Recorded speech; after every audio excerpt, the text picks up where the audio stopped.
closed captioning.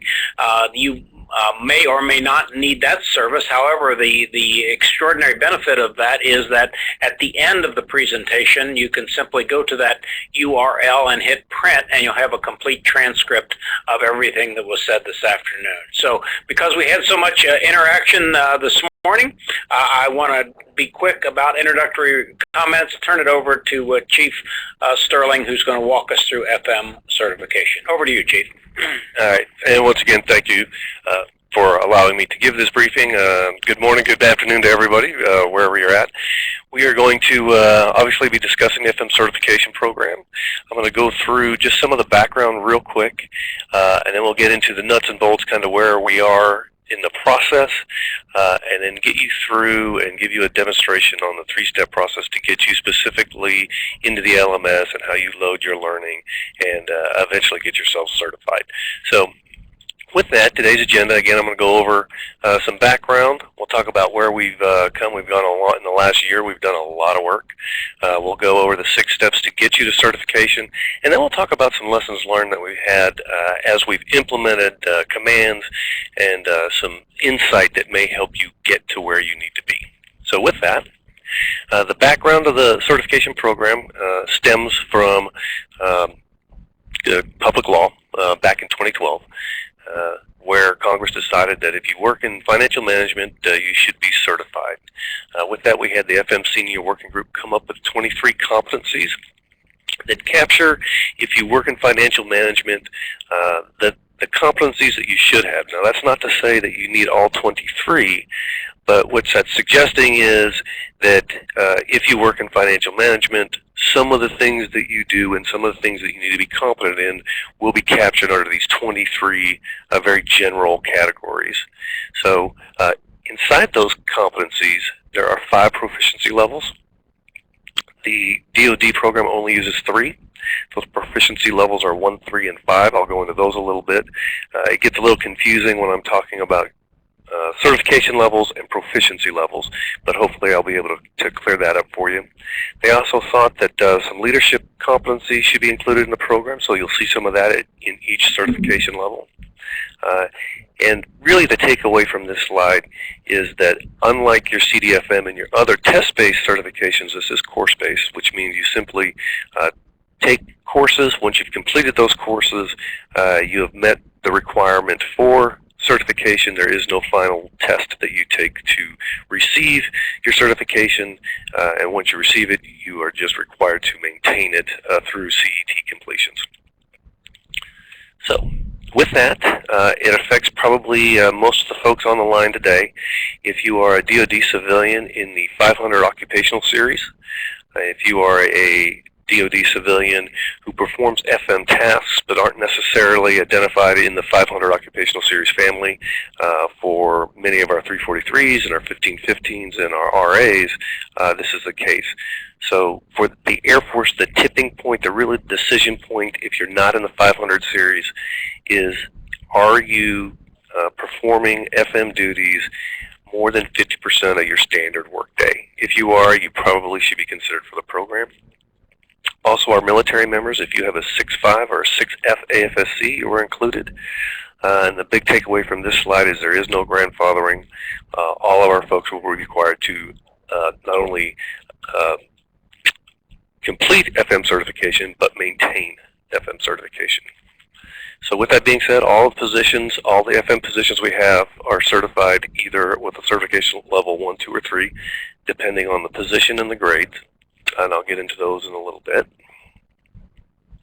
But let's show you what we've done over the last year. We've really did some heavy lifting trying to get the Air Force implemented, and by implemented I mean LMS accounts established and training provided by July of this year. The reason for that is we have a mandate of July of 2016 to have everybody certified.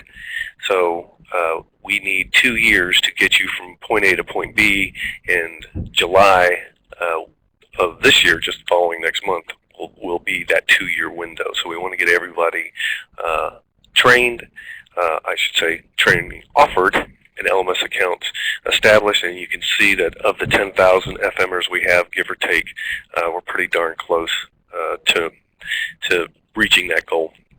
I know this slide says as of May 19th, I will tell you the updated numbers. The Air Force, DoD, across DoD, there are 132 FM certifications. The Air Force currently owns 82 of that 132, so we're way out ahead of most of the other services when it comes to that. So I can hear, Shirley. I can hear. So, for most of you, you're wondering, okay, that's great, a back brief, but you just given me a tasker, and how do I get there? So really, it's a 6-step process from beginning to end, and some of these are important, and I'll foot stomp some of these. But the very first step is critical, and I'll tell you why. So when we're mapping your certification levels, what we did was take and match your Manning documents to people, and we all know how accurate Manning documents are, correct? So there may be some mismatches in there. This is why this is important. Inside the LMS, once you go in, you're only going to see the requirements for the level we've established for you. So I'll give you an example. Let's say you're a level 3, and we've got you loaded because of your Manning document as a level 2. Well, this is where those proficiency levels that I was talking about come into play. So a proficiency level, or I should say a FM certification level 2, requires a proficiency level of 3, which means that's your intermediate knowledge base. I would equate that to your 300 level college courses. An FM certification level 3 requires an expert level of knowledge, which is, I equate to your graduate work in college or your senior year, your 400 level classes. So if we've loaded you for FM certification level 2, and you're knocking out those requirements because those are the only ones you see in the system, and you're actually a FM certification level 3, we've just wasted 6 months of your time because you're taking the wrong courses, or you're capturing the wrong learning history, and we don't want to do that. We don't want to waste your time. So it's very important to take a look, and we'll get into this in the next couple of slides, what your certification levels are, also understanding the requirements for your level. Step 3 is fairly simple. You're identifying your learning history, particularly in our career field. We have folks with lots of learning history, lots of training, lots of education. Capturing all that's very important. Step 4 we'll go into a little bit. I'll walk you through there's a couple versions of learning history worksheets. I'm going to show you the Air Force one. I believe that it's a better product than the OSD one, and that's the one I would highly suggest that you use. And then we'll get into updating your learning history in the LMS. We'll also go through that. And once you get that done, all you're simply doing is filling in the gaps, if you have any, from the learning history that you've already completed and the requirements of your certification level. So those are the 6 steps. Here are the FM certification levels. So step 1, when we were talking about that stuff. So our level 1 folks, you're kind of in the beginning of your career. You're moving up through that. Level 1 is for, obviously, our lieutenants, our staff sergeants and below, and our GS 1 through 9. You can see that. That's proficiency level 1, which is I won't say beginning, but your basic knowledge. I equate that to, if you were going to college, your 100 level and 200 level courses. That type of educational level is what they're looking for at that level. Level 2, you're starting to gain some responsibility. Your proficiency level increases to proficiency level 3, which is that intermediate. Again, I said that 300 level course, that type of area, that is for our captains and majors, our techs and masters, and our GS 10s through 13s. There are a couple caveats on that. The first caveat is if you were a sitting squadron commander and you're a major, you'll be required to be level 3. The reason that we did that is it looks weird at a base if the ranking FMer on the installation has a level 2 certification and his enlisted superintendent, who is oftentimes a senior or a chief, has a level 3, a higher certification level. Doesn't look right. So that's the reason for that. And out in the reserve command, our GS-13 comptrollers will also be coded level 3. So what level 3 means, again, with our lieutenant colonels, our seniors and chiefs, and GS-14s and above, that proficiency level is 5, is the expert level. That's the highest level you can have. And again, I equate that to your graduate level work or your maybe your senior year in college, that type of level. So the reason I keep equating that to college stuff is because not only is your education and training that you've taken from the Air Force count, but so does your college and the education that you got in your as you were working through academia. So let's take a look at FM certification level 1. And these are the requirements for that. The total requirements are 46. I will tell you, if you've been through BIFMOC or the apprentice course, the chances are that you've completed most of the requirements for this. You'll see that there's 40 hours of continuing education training hours every 2 years, those CET credits, to maintain it. And you need at least 2 years of DoD experience. FM level certification level 2, you'll see that the requirements get a little higher. There's 71 total hours. You need 60 continuing education and training hours every 2 years, and you'll need to pick some primary and alternate track. So how we do this is, if you are a 510, then accounting should probably be your primary track. If you're a 560, budget should probably be your primary track. If you're a 501, you've got some leeway there, so you kind of pick which one applies most to what you do every day. Your alternate track of education and training is a little different. That's when we're kind of looking for depth and breadth. So discuss that with your supervisor when you're talking about your career progression and what's the best alternate track for you. So maybe if I'm a budget person, I'm a 560, and budget is my primary track, maybe accounting as my alternate track is the right thing for me to do. It may be financial management if I'm going over to the financial services side. So that's when you have a discussion when you're doing your feedback sessions with your supervisor on what's the best move in your alternate track. And then you'll see some other requirements in there. The experience level goes up from 2 years of DoD FM experience. You need a total of 4 years FM experience, 2 of those being in DoD FM. What that means is, in layman's terms, if you hire somebody in as a GS and they don't necessarily have 2 years of DoD FM experience, but let's say you hired them from, they were working in corporate, they were working at a bank, but they were doing FM work, the other 2 years in that non-DoD experience can count. And finally, we get to level 3 of FM certification. This is the highest level that we have. You'll see that the total hours increase. The primary track has already been picked for these folks. They just have to pick an alternate track. Their continuing education and training hours go from 60 to 80. They need at least 8 years of FM experience with 2 years of DoD experience. And they need at least 1 3-month developmental assignment. Now, that term is used a little differently in the FM certification context. That does not mean going outside the career field and coming back in. What it means is that you have done something other than the job you're doing currently. What they're trying to avoid is having GS-14s or lieutenant colonels or senior master sergeants being assigned at one base in one program and never doing anything else. So let's say, for example, you moved from base level to MAGCOM, that counts. Let's say you moved from a comptroller squadron to a resource advisor position, that counts. Let's say you moved from one program inside budget to another one, that also counts. So that's what they mean by developmental assignment. Some of you folks may be dual coded, which is the FM certification and the DIWEA certification is a requirement in the position that you serve. There's a couple different caveats for that. So if your FM certification level and your DIWEA certification level are the same, you can take a reduced requirement for FM certification. Essentially, it's 6 classes as opposed to what everybody else takes. If they are different, you must complete both full FM certification and DIWEA certification, the entire requirements for both. I will tell you that if you do, in the first example, if they both do match, we highly, highly recommend you do DIWEA first. You don't have to, but if you do DIWEA first, you can take the reduced requirement for FM certification. If you take FM certification first, you'll be required to do both, the entire requirements for both certifications. So please keep that in mind. So I said step 3 was identifying our past learning. Here are some helpful websites to get you there. I will tell you, in this scenario, these aren't the only things.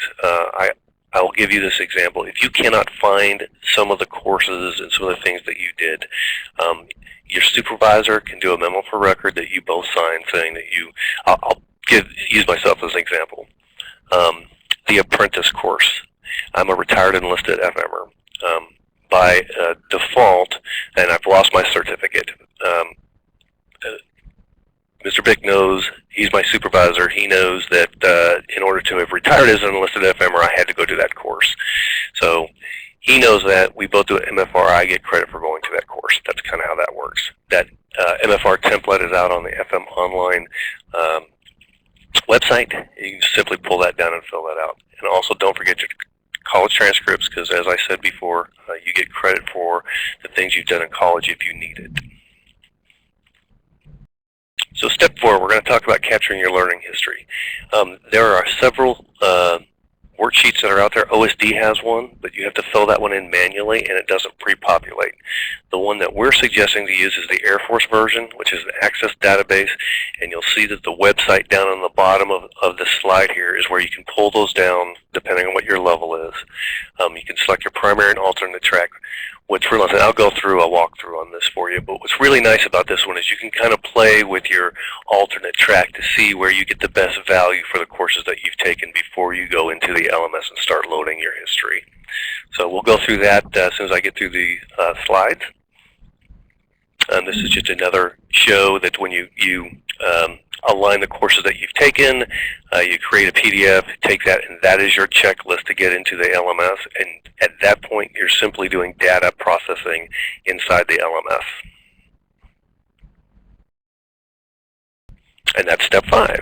Step 5 is actually in the LMS. I don't know if any of you, well, I'm going to assume that many of you have used Blackboard in college courses and other things that you've done.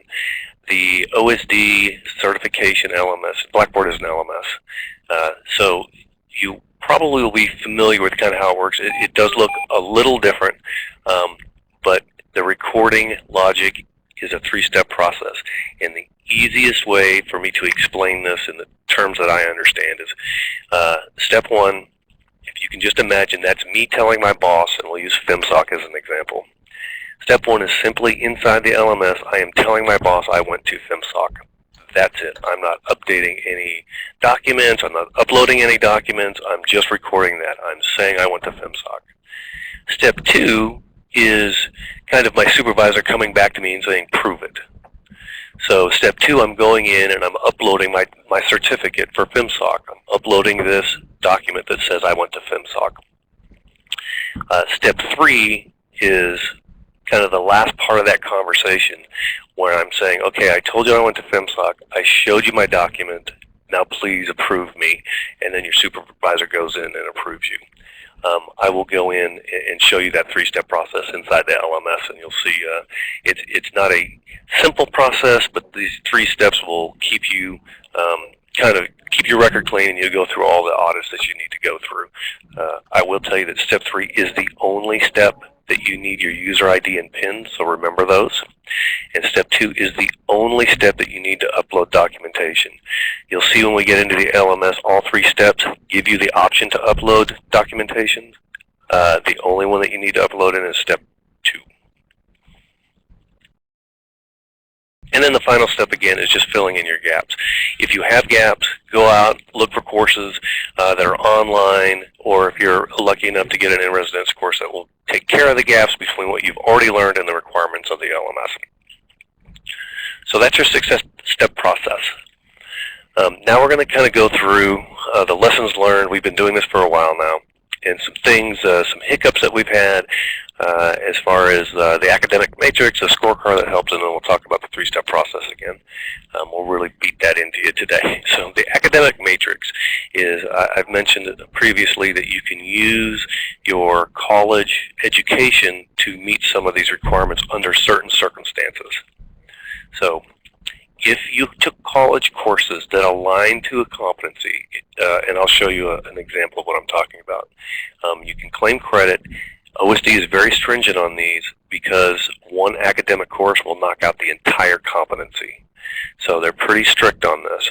But if the course title is similar to what's in the academic matrix, if the course level meets proficiency levels, and those were those kind of that 300 level for level 2 that I was talking about, the 400 or graduate level work for a proficiency level 5.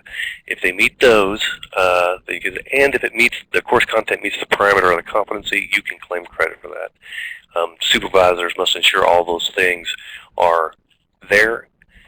If it's not there specifically, if you have a course that doesn't meet or is not similar to the course title, you can submit the syllabus and the course description to our office, SAF FMEW, and we will take a look at it and give OSD our recommendations for approving that course for credit. So this is what I mean. Here's the academic matrix for the fundamentals and operations of accounting. This is one of the competencies. So let's say I am a FM certification level 2, and as I said, that means a proficiency level 3 around the 300 level. So if I go over to the sample course titles and I look and I go, oh, I took a course back in college called Advanced Financial Accounting, and it was a 300 level course. These were kind of the things that we covered. I can claim that course. I cannot claim this course because it does not, let me backstep a minute. For Advanced Financial Accounting, even if the sample course title is correct and it's verbatim, if that was a 100 or 200 level course, I cannot claim it because it doesn't meet the proficiency level. Conversely, if it is a 400 or higher level course, I cannot claim it either because the requirement is asking for a 300 level course in everything other than my alternate track. I can claim a higher level in my alternate track. All the other ones have to be at the level prescribed in the academic matrix. So, using the scorecard option inside the LMS really helps. It helps ensure that the 3-step process was utilized, and it gives you a check on where you are in the program and your status. So we'll go through some of that also. So these are some screenshots of, if you haven't been inside the LMS, what your home page once you go in looks like. So once you log in, you'll see this page here. Simply hit reports, hit the last scorecard report that comes up. I will tell you right now, it takes about 4 to 5 minutes for it to pull. But once it pulls, you'll see your requirements, each competency, how many hours you have towards each competency, and if you've met the requirements or not. So, in the summary, let's just briefly talk. We've talked about the program information. I kind of gave you a recipe for success. That's that 6-step process. But the real takeaway on this is many of our folks are closer than they think when it comes to FM certification. By that, we believe that most of our financial managers, if they have gone through the education and training that's appropriate for their grades, are about 90% there on their FM certification before they even start. It's just a matter of documenting and getting it into the system. So with that, we're going to go look at some of these things that I was talking about. So I'm going to go into the training history worksheets. These are the worksheets that I was talking about that really are going to help you let me clear all these first. So you go to that website that's on the PowerPoint, and Zaman will get that PowerPoint out to you folks. You pull down your level, certification level assessment, and save that to your hard drive, enable content so that you can work it. And then you start working. So let's say that I'm my primary track, I'm an accountant. I'm a 510, so I'm going to use accounting. And we use, let's say, budget as my alternate track. I'm interested in budget. My supervisor and I both think that's a good idea. So this tells me all of the competencies that I have to meet in order to get my FM certification level 2. So if I go to, let's take a look at decision support, and I open up the little binoculars, and I just simply go through here and go, okay, which one of these did I go through? Let's say that I went to DFMC, and I went to FMSOC. So we'll take those and see what that gets me. Okay, so what's nice about the one that the Air Force does is it gives you this little check mark that says those 2 classes there have met the requirements for all of these other competencies, even though I just loaded it into one. The OSD worksheet does not do that. You have to do it individually. So you simply go through and find which courses that you've taken as you're capturing your learning history, and it'll tell you if you've met the requirement. I will tell you the bottom three here, there aren't very many substitutes. These are the ones they really want you to take online. So you look at the MyLearn online. If you happen to go through a classroom one for that one, you can hit that one. But there aren't a lot of options for these three because they want you to take these ones online primarily. So once I do that, I'll create my PDF. I will download it, and I will get into the LMS.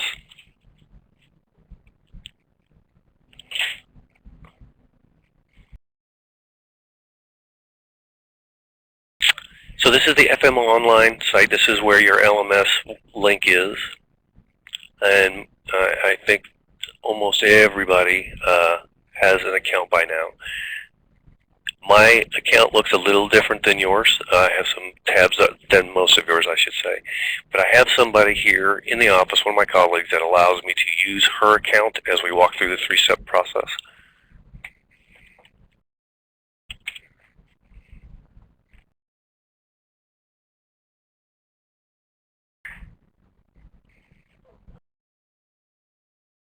Just give me a second to get in here.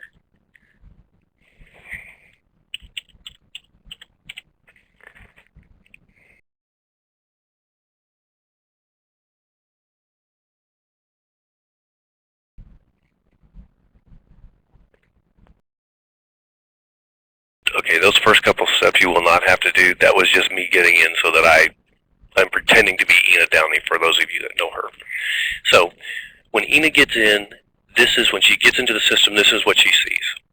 Now I'll tell you on here, the two things that you really need to concentrate on are inside the easy links, and that's FM certification and record learning. These two links, also with the reports when you're looking for your scorecard, are the things you're going to use most in the three-step process specifically. So let's open FM certification. We know that she's a level 2. This says level 2. And when I open that up, these are all the requirements that she needs to meet before she can get her certification awarded to her.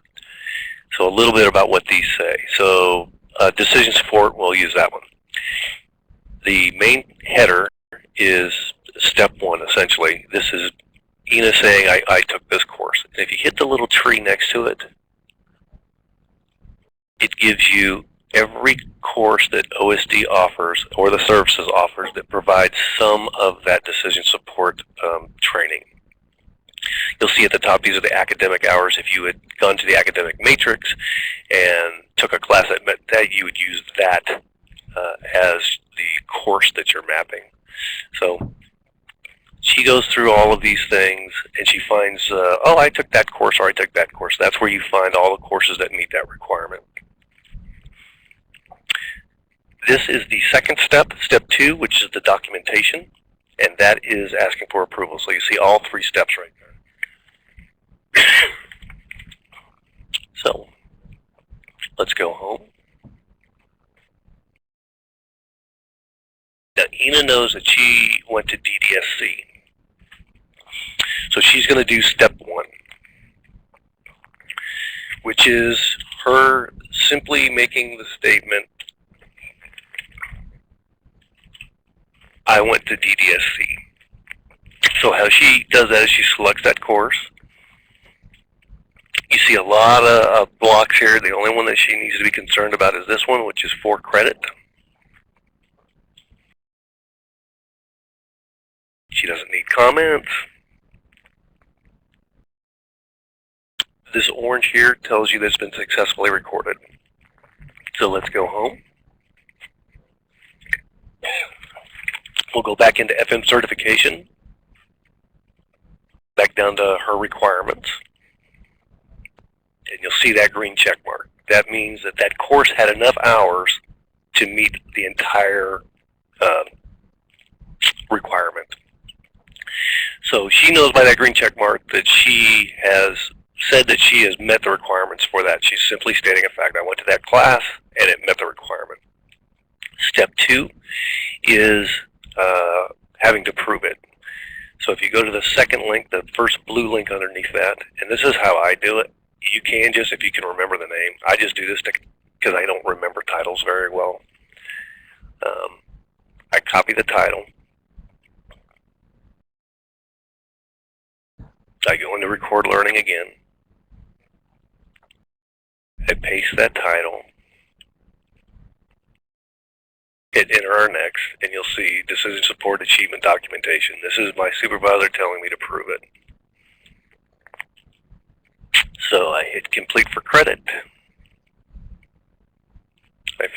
Never mind the comments, I don't need those. I hit Finish. This says I've been successfully recorded. This is the only time that I will attach anything. So now I am looking for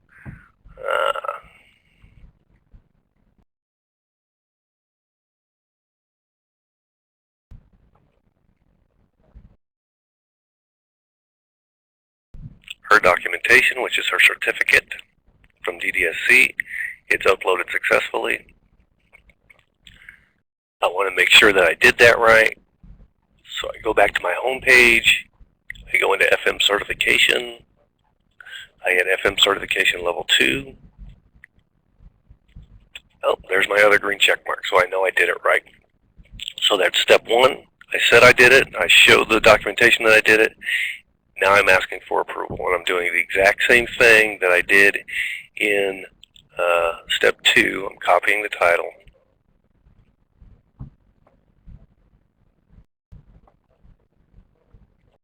Going into Record Learning.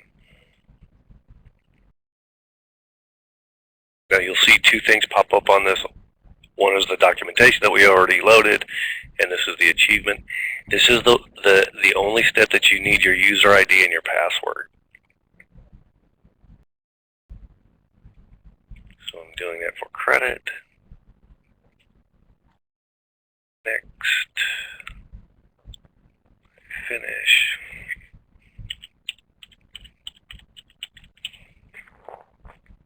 Type in my password. Hit confirm. Now this tells me that what I did was successful, but 1 or more people need to sign that. That means I will not get my green check mark when you go out here until my supervisor approves it. So if we go back out here and look, you won't see a green check mark there because my supervisor hasn't approved it yet. Once they go into the LMS and approve that certification requirement, the green check mark will show up. So let's talk about the scorecard a little bit. If she wants to know, she's done that, she's worked through a couple of her competencies and wants to know what her status is in the program. Supervisors can do this also. She goes in there, she hits scorecard just as the PowerPoint said, and we're going to let that run. And again, this takes a few minutes. So while we're waiting on the queue, if we can go ahead, Zana, and I can see questions flashing up. I just can't see them quick enough. If you've got some questions that you want me to answer while we're waiting, I'll be happy to. Sure, that sounds good, Jesse. For the first question, we have, for some FOF finance courses in LMS, the credit it's giving is the length of the course, not the credit showing in FM MyLearn or on the new access worksheet. Now that's just a statement, I suppose. It's not a question. Did you want to comment on that?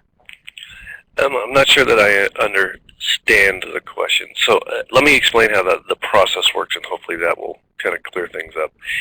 For every course that's in the LMS, it has been mapped to specific competencies. So a course may be 2 weeks long, but it only has 8 hours of decision support. But inside that, it may also have financial management analysis of 25 hours. All of the ones that you see inside the LMS have been mapped to competency. So those hours have been broken up into competency. The only ones that haven't are your academic courses, and it's going to give you 45 hours no matter what you put in here. Don't change the hours. That's a good foot stomp. It's going to load 45 hours to whatever competency that you're picking, no matter what, if you're claiming an academic course. Don't change the hours. OSD sees that, flags it, and sends it to the Air Force saying somebody manipulated the hours. So please don't do that. But all the courses inside LMS have been mapped by their topics and knowledge to specific competencies. All right. As a GS9, can I get a level 2 certification rather than a level 1 And how do we know if we're dual coded? You will, well, that's actually two questions. So the first question is, can you get a higher level of certification than your current position requires? The short answer is not inside the LMS. You remember when I said you will only see the requirements for, in this case, level 1. You will not see any of the requirements for level 2 or level 3. So when you're going in to see the coursework, you won't even see the hours that are matched to different proficiency levels. You'll see them only for level 1. Now, with that being said, if you use your worksheet and you download the FM Level 2 certification worksheet and you capture all your previous learning history and stuff that you want to work on, CBTs, for a position that you know you're eventually going to have, just maintain that outside the LMS, and once you move into a Level 2 position, you can simply do the data processing in LMS that I was talking about and upload those things. So the second part of that is, how do you know if you're DIWEA certified and FM certified? Your Manning document in your position description, will dictate, it's right on the PD. If you have a DIWEA certification requirement or an FM certification, you can also tell when you go into the LMS if you are dual coded, your DIWEA and FM certification, if they're the same level, will look quite different than the one I just showed you. It will say FM certification / DIWEA certification level 2 if they're both level 2s. If you have a different level, let's say your FM level 2 and DIWEA level 3, you'll see the exact same one that I showed you here, because you're required to do both in their entirety. Who approves our training? I'm a tenant and the base here says they don't approve mine. It depends. Now, when you are your FM certification supervisor, particularly if we're talking about resource advisors who are working for somebody who's not an FMer or somebody who does not have an LMS account specifically. So your the CE may not have an account and probably doesn't, but it can be anybody that has an LMS account that is not necessarily your immediate supervisor. So what we've seen in many cases are, let's say, tenant RAs will go to their next chain, or if they have a relationship with that has been pre-established where those folks can see them, they can approve them on base. But typically what happens if you're a tenant organization, and there's nobody, you're all by yourself, it would be the next echelon, the next FMer in your echelon that you report to for functional stuff, and they would be the one that approves it. But again, that doesn't necessarily have to mean your immediate supervisor. That's your FM certification supervisor isn't necessarily your immediate supervisor. Can we get a list of people who have completed this certification to see what courses they've completed or they took to complete it? I mean, a list by name of the 82? I'm assuming that's the question. Yeah, okay. Well, I will tell you that the MAJCOMs have those people for their MAJCOM. So I would suggest that if you go out and, the only reason I'm saying that, and I'm not sidestepping the issue, some folks may or may not want their name released to the Air Force for anything. So we haven't discussed that, and we certainly haven't discussed what classes that they've taken. But again, if you use the worksheet to kind of see what is out there, you can play with it and figure out what you need to do and what classes give you the most value.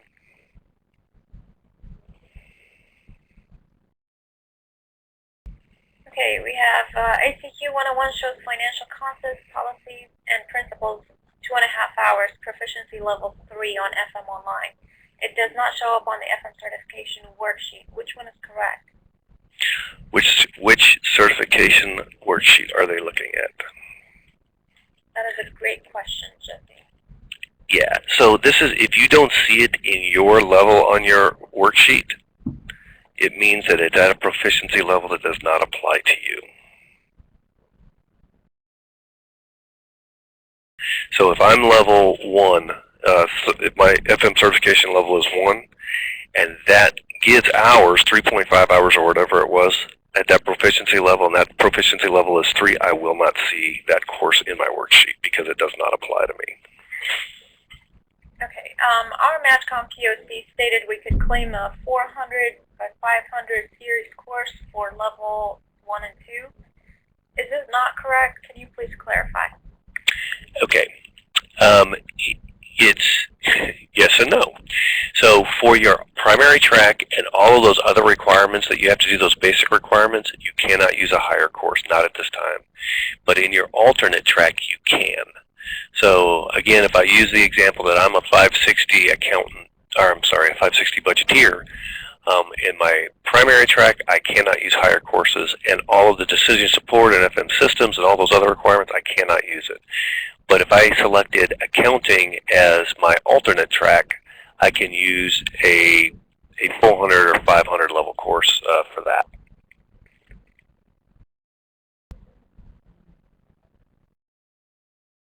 Okay, so are you saying if I took App 4 XX college level course and I'm a level 2, I can't claim that proficiency? You cannot claim a 400 level course for your primary track or your basic requirements for certification.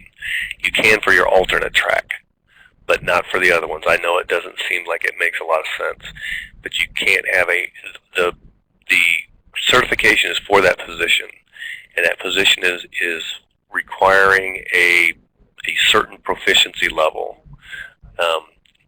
In the primary, and we have gone back and forth with OSD about this because we believe that you should be able to claim those, and we have not been able to win that battle yet, but we're hoping they'll keep re-engaging on it. Right now, as it stands currently, you cannot claim those higher level courses for your primary track or your basic requirements. You can only claim a higher level course for your alternate track. Okay, so this LMS site is where we work. Why do we need the other site you showed? I'm not sure what other site I showed. I showed an Access spreadsheet, and everything that I did was inside the LMS. It's the only site that I hit was the LMS site. So maybe there can. I would say maybe they. Go ahead. If we have the wrong level, how can we correct it? Talk to your CA and your CCA for the MAGCOM that launched you, and they will get with our folks. We got some great folks down at AFPC that will get that corrected if in fact you do have a mistake on there.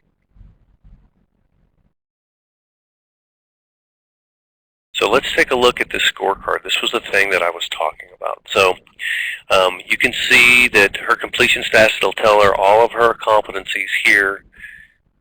She has not met any of those requirements yet.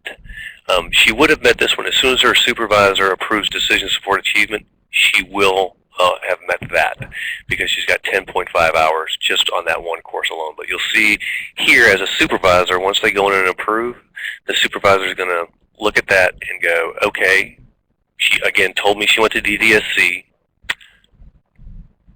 This better be a DDSC certification or certificate. You open it up, nope, yes it is. So the supervisor can go ahead and approve at this point. And then you'll see that she has met this competency and she can move on to the next competencies until she completes all of them.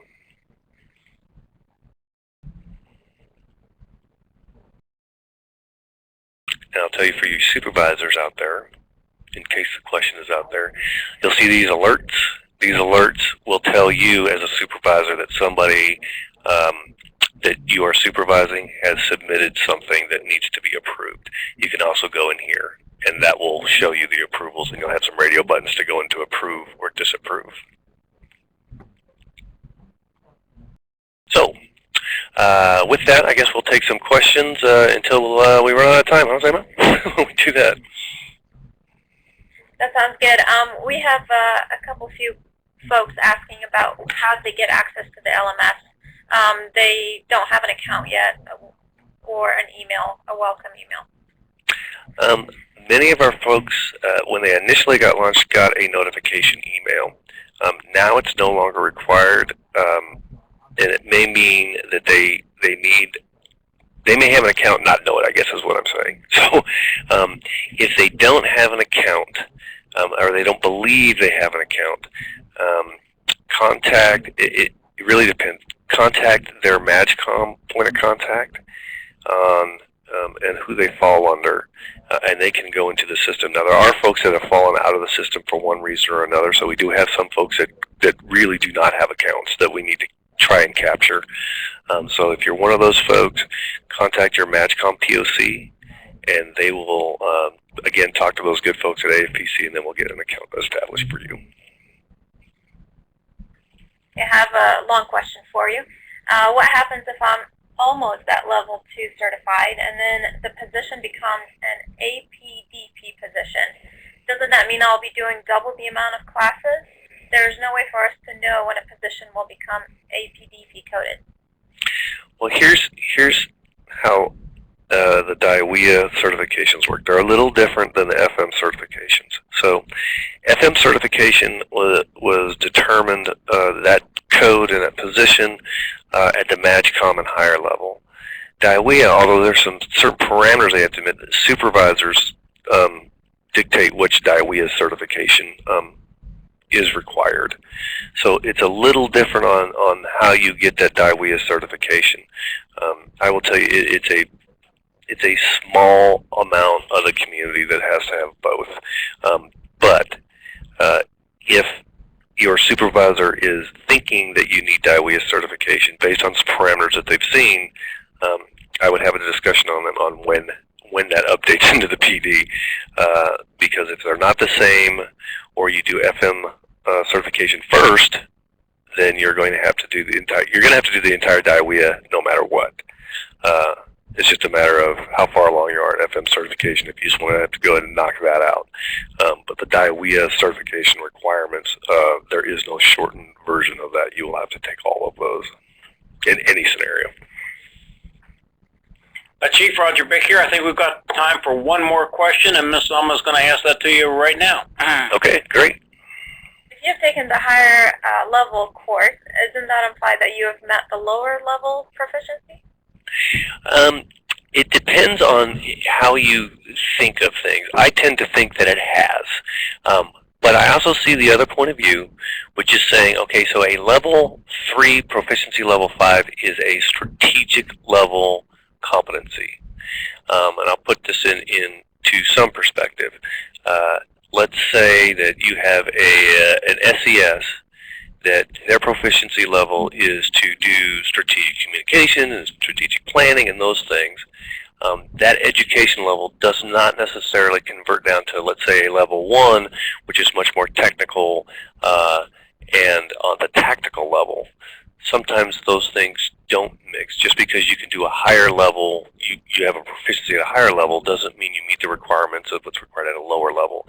That's the argument on the other side. I also happen to agree that if I can demonstrate a higher proficiency, then I should be good. So we still continue to fight that battle, and we'll see as other services catch up with us if OSD feels the heat and maybe changes their mind on that.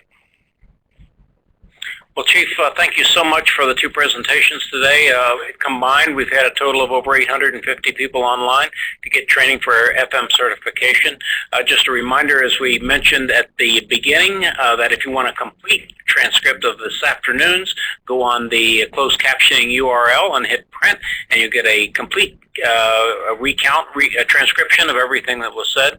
And again, for staff FME and Chief Master Sergeant Retired Jesse Serling, many thanks for talking to us about FM certification. And for those unanswered questions, we'll be getting them out and handing the complete answers to those questions on the web. So thanks again, Chief, and thanks to all who joined this afternoon. We're out. My pleasure. All right, bye.